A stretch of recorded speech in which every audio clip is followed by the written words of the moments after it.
strawberries. Hey everyone, it's Aubrey, recovering perfectionist, queen of distraction / gardener, and today we are in the garden for another garden update. This is, I guess, the last garden update before it technically turns into summer, and I feel like we're just really deep into spring right now. It's been kind of rainy the last couple days. I mean, I'm not complaining. It just means that I don't have to get out here and water the garden. I'm just going to kind of keep things short and sweet today because I've got things to do. We got our first official strawberry. The boys were very excited about that.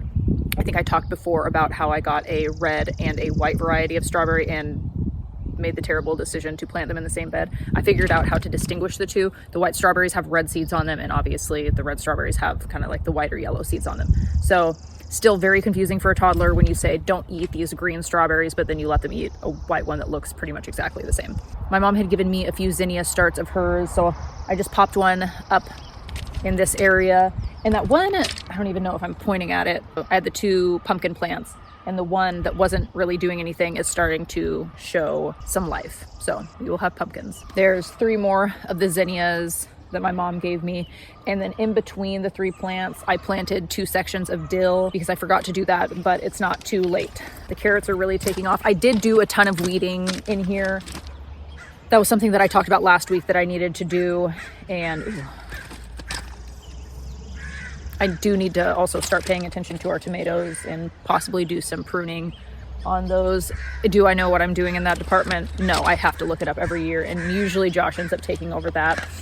We did have some pretty strong winds a few days ago, and our peas, oh, I just walked right through a spider web. Our peas that were going straight up, they just got blown over, but they're down, and then like they're recovering and they're trying to make their way back up. So if anything, that's just gonna save on some space. And that is this purple variety of snap pea. They're so beautiful. I grew those last year and would put them in stir fries and stuff, and it was a lot of fun to just have that nice pop of color. And the purple does actually stay throughout the cooking process. A few more things that I got done. I did not close the gate one night, and a chicken that escapes from the coop every morning like clockwork made her way in here and had a nice little dust bath in this region. So she took out one of the baby cabbages that I really had intentions of just plucking anyway. So it was not the end of the world. But my mom's friend had given her a curved yellow neck squash, I believe. So I have 3 of those right there. And then the cabbage plants down here. There was one that was over in this region that I just relocated over there. This one is so small compared to the other 3, but I'll invest some energy into it. Let's see, there was something else. Oh, my mom also gave me 5 cucumber plants, I believe. So now in addition to the 3 that I had growing, I have another 4. I'm not sure what variety they are, but I really want to get a good stock of cucumbers so I can make pickles. My last couple batches, I ended up just putting them all in the compost because they were disgusting.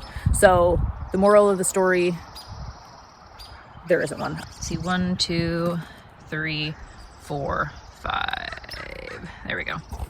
And the other day there was a mama deer and her baby that came out through here. Josh tried to toss them an apple and it didn't actually make it to them.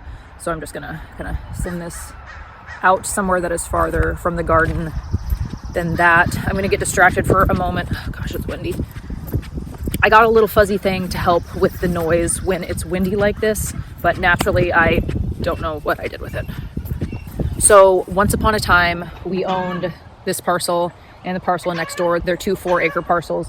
We sold that side, and the previous owner who was here had a airplane hangar that was very old and dilapidated. It needed to come down, and we prioritized it because part of it was on our side, part of it was on the side that we were selling. And Josh and my dad last week buried what was left of it, what we didn't end up taking to the dump. It's making my chickens nervous.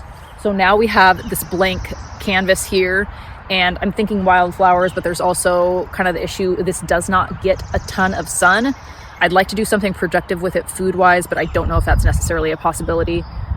I need to just keep an eye on the sun for the next couple months and just see what happens here. I'd like to do something with it sooner than later, just before, like weeds and grass and stuff start filling in that gap. I'm imagining a sunflower field, but with the lack of sun, I don't know if that's necessarily a realistic option. So we'll see. If worst case scenario, I just get a ton of native wildflower seeds and just fill the space with those. And then we have, boom, a pollinator garden. So I'm gonna just end things there for today. The potato and corn area is doing good. Jalapenos are doing good in the greenhouse, and that's how things are looking. I'm very excited. Also, I need to thesaurus myself some different words for excited, because in my last video, I was just so excited about everything, and I am, but never mind. I'm very curious to see how things are going to be looking after a week of continuous rain. All right, well, that's that. I don't think I have anything else to talk about. I'll see you in next week's video. As always, I love you, have fun, and be kind.